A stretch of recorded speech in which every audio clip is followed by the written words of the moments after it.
కొందరు ప్రయాణికులు ఇతరుల మనోభావాలు కానీ, వారికి ఇబ్బంది కలుగుతుందని గాని ఏమాత్రం ఆలోచించరు.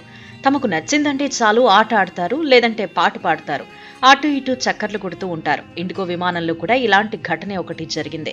2-3 ప్రయాణికులు ఇలానే ప్రవర్తించారు. ఆ వీడియో తీసి సోషల్ మీడియాలో పోస్ట్ చేయగా తెగ వైరల్ అయింది. ప్రయాణికుల తీరుపై నెటిజన్స్ దుమ్మెత్తిపోశారు. ఇండిగో విమానం ఎక్కడికి వెళుతుందో తెలియదు గాని ఫ్లైట్ మొత్తం ప్రయాణికులతో నిండిపోయింది. ఆ వెంటనే గాల్లోకి ఎగిరింది.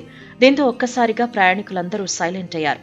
అయితే ఆ తర్వాత అనూహ్య ఘటన చోటు చేసుకుంది.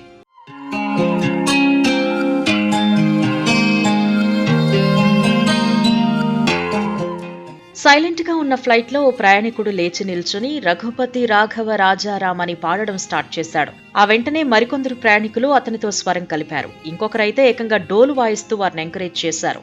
దీంతో విమానం మొత్తం రామనామంతో మారుమోగింది. అయితే విమానం గాల్లో ఉండగా వీరితరులకు ఇబ్బంది కలిగించారు. ఇంకో ప్రయాణికుడు ఈ తతంగాన్ని వీడియో తీసి సోషల్ మీడియాలో పోస్ట్ చేశాడు.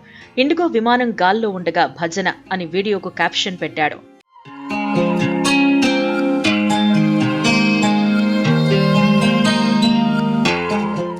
సోషల్ మీడియాలో ఈ వీడియో వైరల్ కాగా నెటిజన్స్ వివిధ రకాలుగా కామెంట్స్ పెడుతున్నారు. ఇండిగో యాజమాన్యాన్ని తప్పుపడుతున్నారు. ప్రయాణికుడికి డోల్ ఎలా అనుమతించారు అని ప్రశ్నిస్తున్నారు.